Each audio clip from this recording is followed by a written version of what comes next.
Is jy overworked and underpaid? Luister, ek wil jou graag van iets vertel. Hoe sal dit vir jou klink as jy net 2 ure per dag hoef te werk? And if you get overpaid and underworked, hoe gaan dit vir jou klink? Hoe gaan dit vir jou klink om, as ek vir jou sê dis moontlik, om R16,000 per dag te verdien? Jy kan selfs meer verdien deur net 2 ure 'n dag te werk. Nee, dit klink mos nie reg nie. Dit klink mos nie of dit werklik waar kan wees nie. Nou ja, ek wil vir jou vertel dat hierdie is nie net 'n wens nie, maar 'n werklikheid. Die Legacy Builder program het al meer as 53,000 mense wêreldwyd in staat gestel om smarter te work, not harder.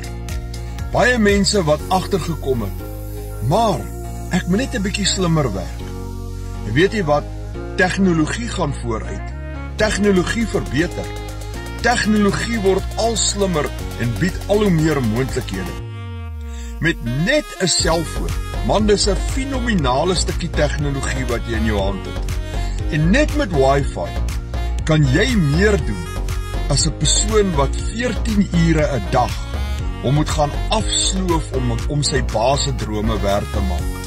Deur daai stukkie tegnologie wat jy in jou hand het, kan jy dollars aanlyn verdien, 100% wins maak, want jy's nie deel van enige piramideskema nie. Jy's nie deel van enige scam of 'n make me rich quick program nie. Glad nie. Kom wat ek jou vandag vertel, ondersoek jy alle dinge en behou die goeie. Ek sê nie jy moet dit koop nie. Ek sê nie jy moet dit dadelik begin doen nie. Ek nooi jou uit om dit te ondersoek. Ondersoek dit eers. Jy kan soveel tyd neem soos wat jy wil. As jy wil weet hoe om dit te ondersoek, wat om te ondersoek, comment net vir my hoe en ek sal vir jou wys hoe.